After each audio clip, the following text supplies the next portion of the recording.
partai yang lambangnya kepala banteng itu. Ya. Nah ini Gimana ceritanya?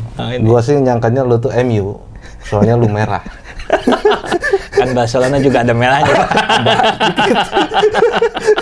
Menjadi anggota dewan itu indikator keberhasilannya ditetapkan oleh pemilihnya. Iya.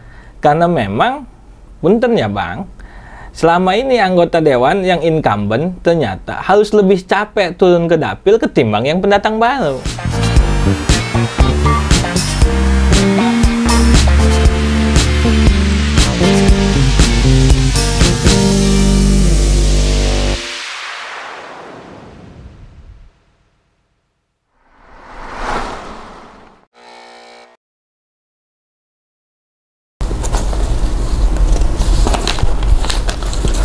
Assalamualaikum warahmatullahi wabarakatuh. CS Banpos, ketemu lagi di Banpos Podcast. Hari ini kita kedatangan seorang anak muda yang ganteng pasti. Ganteng juga berani. Karena berani-beraninya masih muda sudah nyalek. Ya, kita kasih tepuk tangan dulu untuk Fauzan Dardiri. Halo Kang. Siapa? Wih. Apa kabar nih? Alhamdulillah sehat Bang. Sehat. Rada kagok teh nya. Ampun, senior. Ini dikira nggak diwawancara sama senior, no? Enggak, biasanya kan bahasa Sunda gitu kan. Ini bahasa Indonesia, kita harus berbahasa Indonesia yang baik dan benar di Dio mah gitu. Siap. Jan, Gimana Bang? ente kan udah lahir di Lebak ya, Iya. Cijaku. Umur berapa sekarang ya? Saya usia 36. 36. Bang. Wis. Itu gimana ceritanya dari Cijaku bisa ke Serang itu? Nah, dulu itu tahun berapa ya? Tahun 99 bapak saya sudah mengamanatkan Fauzan kalau mau kuliah. Itu waktu saya masih SD mau ke MTS Bang. Wih, udah dari kecil tuh ya? Iya, karena memang waktu itu bapak sering kali langganan harian ya. Iya. Di semangatnya udah, walaupun memang bapak saya dulu sama ibu saya, ibu tukang nasi uduk Bang. Bapak pedagang nasi, pedagang es. Tapi konsumsi Sehari-harinya langganan koran. Nah, dan semangat itulah kemudian mengantarkan Fauzan ke Serang tahun 2005. 2005 sebagai mahasiswa. Iya, mahasiswa Unterta. Jadi udah sejak mau lulus SD itu Bapak sudah ngomong. Jurusan waktu kuliah? Pendidikan luar sekolah. Oh, PLS ya. PLS. Kebanyakan di luar. Iya. Makanya pas kerja juga di luar ya. Ya, tapi masa muda lu di Cijaku itu gimana waktu itu? Ya seperti anak muda kampung Bang. Gimana tuh? Yang hidup becek-becekan gitu. Ya karena kebetulan rumah pertama di pasar tempat pasar mingguan di kampung sana. Ya biasa keseharian. Main, kadang-kadang ikut ngembala kambingnya kambing tetangga Bang. Kemudian main ke sungai karena memang dekat dengan sungai. Nah kemudian tahun 99 saya pindah, kebetulan rumah saya depan lapangan bola. Jadi usia SD itu masih telanjang Bang, main bola di lapangan itu. Ya. Sempat ini jadi atlet berarti? Ya atlet kampung. Tarkam dulu makan, ayam kap yang begitu-begitu udah biasa. Tapi seberapa gede sih pengaruh lu baca koran dari kecil itu ketika lu kuliah sampai sekarang itu? Sangat signifikan Bang, karena memang dulu saya di harian itu, salah satu harian di Banten, karena tiap hari itu supply. Ya jadi kita lihat, walaupun yang dilihat bolanya aja paling. Sesekali lihat depan, karena memang ke kampung mah kadang seminggu 2 kali datangnya kan, nggak tiap hari kayak di sini karena soal akses juga kan. Kadang sambil nungguin yang edisi selanjutnya kita dibaca ujungnya depannya gitu. Enggak, kalau gua itu dari kecil ya sama kayak lu dari SD itu. Tiap hari konsumsinya koran. Makanya dari kecil gue pengen jadi wartawan gitu. Gue baca di rumah gue tuh langganan 3 koran. Pos Kota, Kompas, sama Bola yang mingguan ya kan waktu itu Bola tuh. Nah dari bacaan-bacaan itu gue pengen jadi wartawan tuh. Terutama waktu itu gue baca tulisan-tulisannya almarhum Nurman Edwin. Nurman Edwin, nah itu pengaruh koran buat gue gitu. Nah kalau makanya gue penasarannya kan karena lu sekarang sebelum ini kan wartawan, ya kan? Takutnya begitu gitu tuh.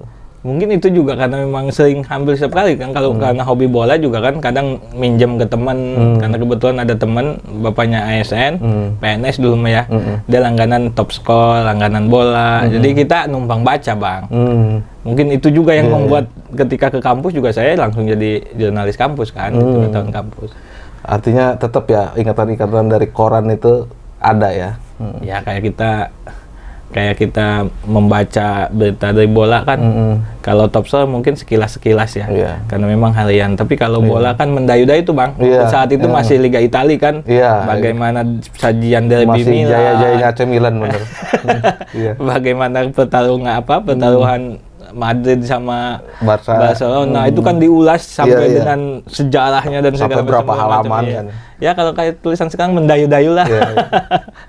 Favorit lu apa berarti kalau klub bola? Kalau klub bola Barcelona. Berarti Spanyol ya? Spanyol. Kalau di Indonesia? Kalau di Indonesia Persib Bandung bang. Karena kebetulan korannya kan pikiran rakyat kan dominan. Gua sih nyangkanya lu tuh MU, soalnya lu merah. Kan Barcelona juga ada merahnya. Ada dikit merahnya, lumayan lah. Mewakili. Dan lu juga akhirnya karena itu bikin SSB juga di sana. Apa bukan bikin yang ngelola lah? Ngelanjutin saya. Iya, ngelola SSB. Itu gimana ceritanya? Jadi ceritanya pengelola sebelumnya Pak. Namanya apa tuh SSB-nya? SSB Top 10. Top 10. Ini belum setahun bang, gua buat terlibat langsung karena memang dari proses awal itu ya harus izin sama istri kan, istrinya pemilik sebelumnya almarhum. Jadi saya dipaksa juga sama teman-teman diajak karena beberapa kali penjajakan gagal terus untuk pengelolaan SSB. Nah kalau SSB ini saya juga punya mimpi bang, karena memang depan rumah saya dulu depan rumah saya di kampung di Cijaku itu depan-depanan sama lapangan bola. Jadi mimpi saya punya SSB di sana. Cuma alhamdulillah sekarang sudah ada dikelola sama teman-teman di kampung SSB dan saya pada akhirnya ikut terlibat di SSB Top 10 sekarang di sini.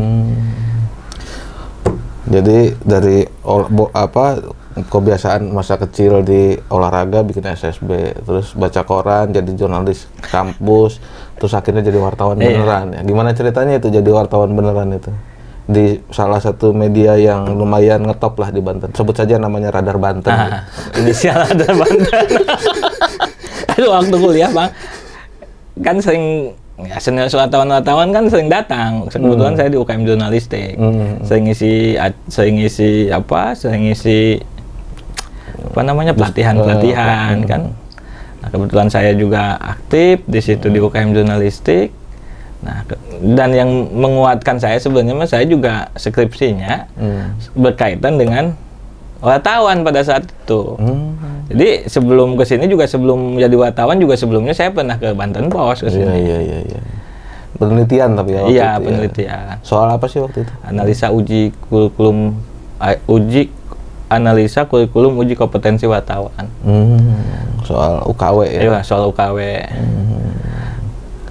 Nah, seberapa lama sih bukan seberapa lama, maksudnya seberapa besar pengaruh dunia jurnalistik di kampus itu ketika lu kerja di dunia wartawan yang sebenarnya? Walaupun memang jurusan itu kadang nggak sesuai dengan praktek ya bang di lapangan, tapi memang pengaruh UKM jurnalistik membentuk nilai daya kritis, kepo lah kalau bahasa sekarang melihat persoalan di kampus juga relatif, karena di kampus juga kan bukan berarti tidak ada persoalan sebenarnya bang. Nah tugas kita yang mengkritisi di kampus. Iya, setuju sih gue. Kalau sebenarnya gue juga cenderung kalau wartawan itu jangan kuliah di jurnalistik sebenarnya.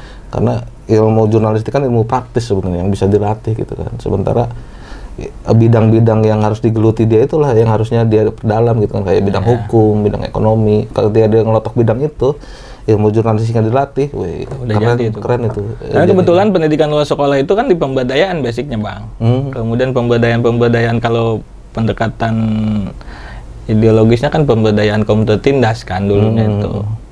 Nah maka nilai kritis itu kemudian muncul kan. Dan diimplementasikan ketika jadi wartawan kan, tulisan-tulisannya juga rada-rada mantep juga. Kalau tulisan-tulisannya disesuaikan dengan kebijakan redaksi. Ya tapi kan tetap kelihatan gitu kan, ada sentilan-sentilannya itu gitu tuh. Disesuaikan. Ya tapi kan itu kan tidak bisa dipungkiri kan, itu kan terlepas dari dunia industri kan, industri media di Indonesia lah saat ini. Kadang kita harus menyesuaikan, Bang. Harus menyesuaikan dengan perusahaan, dengan kondisi di lingkungannya juga gitu kan. Tapi itu nggak ini idealisme lo itu ya, yang ketika di jurnalisme mahasiswa kan bisa menggebu-gebu gitu kan. Kalau saya sih bukan soal bukan soal idealisme ya. Karena sebelumnya juga dia aktif jadi di organisatoris, Bang. Karena jurnalis ini salah satu bagi saya ya. Ini tempat yang aman buat menjaga di saat kita proses transisi, lulus kuliah, kemudian kita proses transisi, maka jurnalis adalah tempat yang aman bagi kita mantan aktivis yang sedang mencari jati diri gitu. Mantap. Jadi nggak langsung dunia praktis, Bang. Kadang kan ada sebagian teman-teman kita yang sudah tadinya jadi aktivis, teriak-teriak di jalan, kemudian mereka nggak punya tempat transit lah, untuk menyesuaikan idealisme dengan realitas, maka mereka kadang-kadang suka terjebak pada hal-hal yang sifatnya sesaat.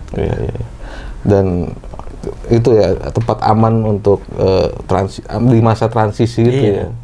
Tapi pengalaman lu yang paling berkesan ketika jadi wartawan dan nggak bisa lu lupa apa tuh? Jadi wartawan itu Paujan sempat sakit. Jadi itu malah wajib lah. Malahan gua ngebandingin, Bang. Jadi wartawan itu gua seliputan di online ada. Gua sempat sakit, Bang, seminggu. Cuma pas nyalek gua sakitnya 3 minggu. berarti susah nyalek. Dikira saya lebih capek jadi wartawan. Ternyata lebih capek nyalek. Iyalah, pastilah. Karena kan kalau wartawan itu kan bisa ngituin ritme bertahun-tahun kan. Kalau ini kan ngejar deadline waktu 14 Februari ini. Nah, tapi apa sih yang mendorong lu untuk akhirnya terjun ke dunia politik? Karena memang saya lahir dari keluarga politisi, Bang. Bapak saya aktif di partai. Nggak saya sebutin partainya. Iya, boleh. Kakak saya pernah nyalek. Jadi kakak saya yang kedua juga pernah nyalek. Dan tiga-tiganya gagal, Bang. Wah, berarti maka saya punya mimpi, punya cita-cita. Dari yang ketiga proses yang gagal ini, saya kan udah terlibat, Bang. Udah terlibat, udah menyaksikan langsung. Di tiga-tiganya langsung, saya udah menyaksikan langsung. Oh, ini kelemahannya di sini, kelebihannya di sini. Saya sedang menunjukkan bahwa hal-hal yang sebelumnya tidak dilakukan oleh kakak saya yang dua, kemudian bapak saya yang dua, ini bisa saya realisasikan. Cuma memang nggak bisa ditunjukkan di sana, Bang, di kampung, karena memang saya harus tunjukkan di sini. Karena memang keseharian dan hidup saya juga di sini kan. Tapi kan itunya juga beda mungkin, apa namanya, lingkungannya, budayanya antara di sini sama di sana. Ya soal lingkungan mah kan tergantung kitanya, Bang. Karena memang pesan bapak saya ya dengan siapapun harus baik. Oh iya, kalau itu sih. Pesan itu ya, karena memang jangan sampai ketika kita benci sama orang, benci kita dipuntaskan semuanya. Oh iya. Jadi harus di-maintain. Iya, dan betul. Itulah yang kemudian yang membuat alhamdulillah kan kita punya teman, berarti kita diterima kan sama teman selama ini dalam bergaul. Tapi awal mula lu masuk ke partai yang lambangnya kepala banteng itu? Ya. Nah ini gimana ceritanya? Jadi saya dipanggil sama kakak saya untuk maju. Udahlah, jangan terlalu lama jadi jurnalis. Karena ada siklus, kalau orang tua dulu ada siklus 9 tahunan, Bang. Jadi kalau udah 9 tahun lu masih tetap di lapangan, maka tahun yang ke-10 lu harus coba mencari tempat baru. Dan itu ketemu. Saya di 10 tahun saya masih di lapangan. Kemudian udahlah nyalek saja. Soal partai terserah Pak Ujang. Nah, menariknya Bang, penentuan partai ini bagi saya sangat, karena hati-hati memilih partai Bang. Karena memang partai ini cocok nggak dengan jiwa saya, partai ini cocok nggak dengan lingkungan saya. Karena memang saya ketika harus jatuh memilihan ke salah satu partai, maka dalam proses pencalegan ataupun nanti saya jangan sampai menyesal dan jangan sampai saya jadi kutu loncat. Karena ini penentuan. Iya. Jadi pemilihan partai itu seperti memilih pasangan hidup ya. Nah, iya, karena memang mau tidak mau kan ketika kita sudah menjadi kader partai, maka tindak tanduk kita juga menjadi merepresentasi partai tersebut. Iya, harus loyal di situ ya. Iya, karena memang partai ini sebuah organisasi kan. Iya. Ya nggak bisa kita pelintat-pelintut Bang. Modal kita kan cuma menjaga nama baik doang Bang. Iya. Yang lain-lainnya masih bisa diukur lah sama yang lain kan. Iya.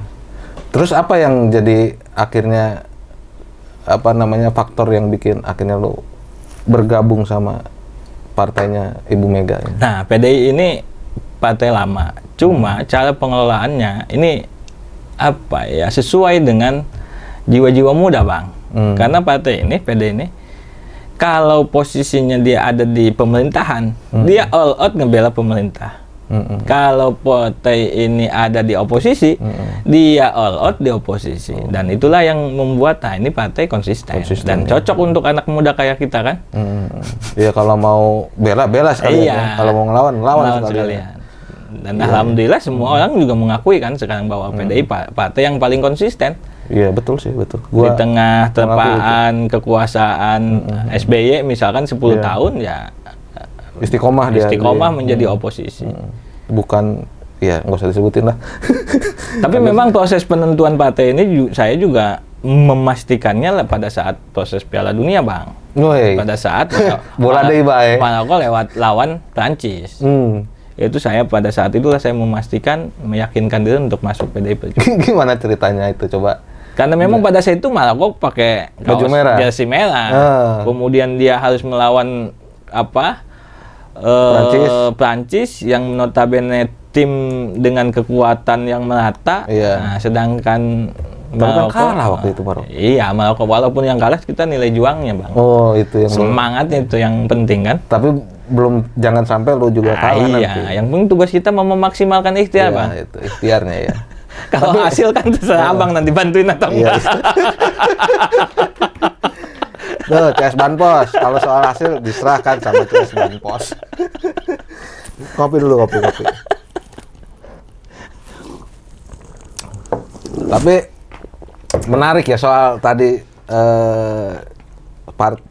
partai yang anak muda ya. Kayaknya kalau gua ngelihat di tahun pemilu ini ya 2024 ini banyak banget kelompok-kelompok muda yang akhirnya berani mencalonkan diri di banyak partai. Iya. Kalau lu ngelihat fenomena ini kayak gimana? Kalau di PDIP sesuai dengan pernyataan Ketua DPC Pak Bambang di Kota Serang ini ada 60% pemuda. Anak muda yang di bawah usia 40 tahun ya, sesuai undang-undang. Dan sebagian yang muda-muda ini di nomor urut terakhir Bang. Karena memang ya kalau penentuan nomor urut ya kalau di PDIP itu disesuaikan dengan struktur kan. Apalagi kalau PAC yang mau mencalonkan diri. Jadi ada ketua PAC yang bisa mencalonkan diri itu otomatis nomor 1 tuh Bang. Jadi bukan yang desas-desus selama sesuai senioritas ya. Iya, berdasarkan proses kaderisasi jenjang di kepartaian. Berbeda lah dengan partai-partai yang lain. Saya nggak berani nyebutin karena memang ada seberapa banyak misalkan saya juga tahu sih. di uang standby di rekening misalkan kan. Kalau di PDI alhamdulillah enggak. Enggak, tapi ya itu kalau lu ngelihat anak muda yang banyak berani nyalon itu, kalau lu ngelihat gimana ini fenomena ini, karena kan sebelumnya kebanyakan di pemilu-pemilu sebelumnya itu nggak banyak ya anak muda. Apa karena apatis atau karena kesempatan. Nah, kalau sekarang lu ngelihatnya kayak gimana? Karena memang kalau dilihat Bang, 2024 ini kan pintu masuk ke 2024-5. Karena memang juga anak muda banyak, ada juga yang menganggap bahwa 2024 ini gerbang utama yang menyongsong bonus demografi. Karena memang berdasarkan DPT juga KPU kurang lebih 60 itu pemilih muda. Walaupun memang diklasifikasikan ada beberapa yang muda di kategori termasuk pemilih pemula ya. Termasuk pemilih pemula. Maka yang bisa ngejangkau anak-anak muda itu saya pikir ya anak-anak muda. Karena memang jangan sampai nih Bang, ini masyarakat sebagian muda diwakili oleh kaum-kaum yang tua. Sehingga jangankan untuk mengetahui, kan masalah anak muda sekarang berbeda dengan anak muda dulu. Jadi yang tahu resepnya yang anak muda sekarang kan. Cuma ya itu, apakah ini tadi itu ketika lu ngelihat partai politik ya melihat potensi bonus demografi 2045 gitu kan, dengan kondisi pemilih, dengan kondisi demografi pemilih sekarang, itu partai yang melihat potensi itu sehingga mereka merekrut orang muda, atau emang orang mudanya sih yang punya inisiatif untuk maju gitu tuh, untuk berani. PDI ini kan punya semacam grand design bahwa partai ini harus menang sampai sekian persen di tahun kapan misalkan. Kan PDI punya roadmap itu. Sehingga termasuk ketika dia menang 2014 juga kan roadmapnya udah. Mereka punya roadmap yang jelas sehingga PDIP secara kepartaian membuka diri buat anak-anak muda untuk terlibat dalam pileg. Baik untuk menjadi tim misalkan atau struktur partai ataupun ditetapkan menjadi calon legislatif. Tapi gimana lo ngelihat bukan hanya di PDIP ya, di banyak partai dengan banyaknya pemuda yang berani, dan dengan kondisi saat ini di gedung-gedung rakyat tingkat kabupaten, provinsi sampai DPR RI yang banyak banyak didominasi sama kekuatan orang-orang yang sudah sepuh lah gitu. Iya, kalau saya sih ngelihat muda juga bukan berarti muda tanpa melihat proses Bang, tanpa melihat kompetensi misalkan. Jangan karena dia sesuatu yang dia ini siapa, kemudian dengan mudah ditetapkan menjadi calon legislatif. Soalnya gini, ya itu betul, karena gua baca di sini nih ya, CS Banpos nih. Puan soroti kurangnya adab anak muda tuh. Ini kan jadi ini juga masalahnya dengan kompetensi tadi, tapi kan ada peluang-peluang dengan untuk menggeser kinerja parlemen yang selama ini banyak disorot lah sama masyarakat. Nah, pemuda kan punya kesempatan itu. Nah, sejauh mana lu ngelihat peluang generasi muda yang sekarang ini bisa mendobrak gitu? Karena kalau saya lihat misalkan yang di PDIP Bang, di PDIP itu sebagian pegiat sosial yang terlibat anak-anak muda yang tersebar di 6 dapil. Dan saya optimis yang mereka yang pegiat sosial ini bisa mengisi kekosongan yang selama ini luput dari perhatian yang para senior. Jadi sebenarnya ini bentuk dari di sisi lain tantangan buat senior, tapi di sisi lain ini ya kalau mereka memahami kondisi objektif ini sebagian membantu mereka untuk melakukan kaderisasi. Karena kaderisasi yang Pak Ujan lihat itu Bang, salah satunya lewat pileg misalkan, kemudian rekrutmen atau sekolah partai. Nah, yang sedang dihadapi hari ini ya dalam proses pileg.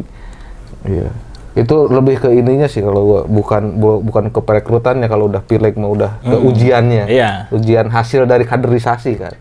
Kalau perekrutannya mungkin sebelumnya gitu kan, hasil kaderisasinya nanti dilihat di pileg gitu. Tapi apa yang lu lihat lu ingin perbaiki sih sebenarnya di dunia politik ini, terutama di parlemen ya, di DPRD Kota Serang? Saya sih ngelihat bukan soal yang diperbaiki Bang, karena memang tiap orang punya metode, punya gaya yang masing-masing. Kalau tolak ukur keberhasilan anggota dewan misalkan, itu yang mengukurnya secara lembaga ada kan. Bagaimana misalkan seberapa produktif misalkan dewan membuat perda, misalkan seberapa efektif, seberapa rutin dewan melakukan pengawasan, seberapa efektif misalkan dewan melakukan pembahasan anggaran. Yang paling sekarang saya ingin tanamkan bahwa menjadi anggota dewan itu indikator keberhasilannya ditetapkan oleh pemilihnya. Iya. Karena memang, punten ya Bang, selama ini anggota dewan yang incumbent ternyata harus lebih capek turun ke dapil ketimbang yang pendatang baru. Begitu ya? Karena saya meyakini mereka itu bukan berarti tidak punya tim, tapi mereka lupa, mereka nggak tahu bahwa mana yang sebenarnya memilih mereka di periode sebelumnya. Kalau mereka tahu, saya yakin mereka tinggal duduk manis aja sekarang, nggak usah ribut-ribut kayak saya keliling-keliling banyak titik kan. Iya. Dia mau maintain selama periode 5 tahun itu ya. Masa satu periode misalkan kita dapat 3.500 misalkan, masa dalam 5 tahun nggak kejangkau? Iya. Kemana aja tuh? Nah Pak Hujan melihat nih harus ada indikatornya, karena memang tiap pemilu, sehingga kondisi ini Bang membuat kerja anggota dewan secara kolektif dianggap gagal terus dari tahun ke tahun. Ya itu yang gua bilang tadi, makanya gua pengen ngelihat, pengen tahu sebenarnya apa yang pengen lu perbaiki gitu, karena publik kan menilai dewan ini gagal. Ya terutama kita bicara di lingkup Kota Serang lah ya, yang kecil ini. Seberapa banyak sih kerja legislasi mereka yang bisa bermanfaat untuk masyarakat gitu. Terus soal pengawasan juga itu banyak jadi sorotan, karena banyak kegiatan-kegiatan pemerintah yang nggak sampai ke masyarakat atau dikeluhkan sama masyarakat. Nah kan artinya harus ada yang diperbaiki lah. Nah, gua ngelihat orang-orang yang baru ini kan punya tugas itu gitu. Kalau saya ngelihat Bang, anggota dewan yang selama ini berjalan, misalkan, bukan saya menafikan, ada sebagian juga yang kerja politiknya bagus. Cuma memang masalahnya, mereka tidak tahu nih, ketika misalkan saya datang ke salah satu lingkungan misalkan, ada anggota dewan yang sudah jadi, dia memberikan bantuan, mengawal program dan segala macam misalkan. Dia datang ke salah satu tempat, dia nggak tahu tuh tempat itu siapa pemilihnya atau enggak gitu tuh. Iya. Jadi basisnya kadang TPS juga dia nggak kenal siapa yang milih dia ya, ketika katanya panitianya doang kayaknya. Ya orang datang misalkan Bang ke salah satu tempat, yang orang datang ke salah satu tempat kan nggak tahu nih yang didatangin pemilih atau bukan. Nah ini membuat yang pemilihnya tahu, sehingga membuat pemilihnya kecewa. Jadi bukan berarti saat suksesi saja soal tepat sasaran, tapi pada saat sudah jadi juga harus tepat program kan, tepat sasaran. Nah saya ingin merubah itu Bang. Makanya saya dengan teman-teman, karena memang saat ini sedang berjalan proses, saya ingin menunjukkan bahwa menjadi pemilih saya itu nggak rugi. Kenapa tuh? Coba sebutkan alasannya. Karena saya ingin masuk, nggak ada anggota dewan yang masuk ke pemberdayaan Bang.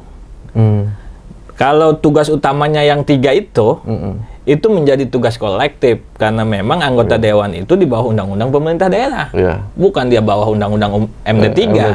Sehingga kerja-kerjanya ya indikatornya ya pemerintah daerah, tapi nggak ada anggota dewan yang melakukan pemberdayaan terhadap pemilih-pemilihnya. Pemberdayaan ini misalkan Bang, saya punya pemilih, kebetulan di Cipocok ini sebagian besar salah satu penyumbang pengangguran tertinggi di Kota Serang.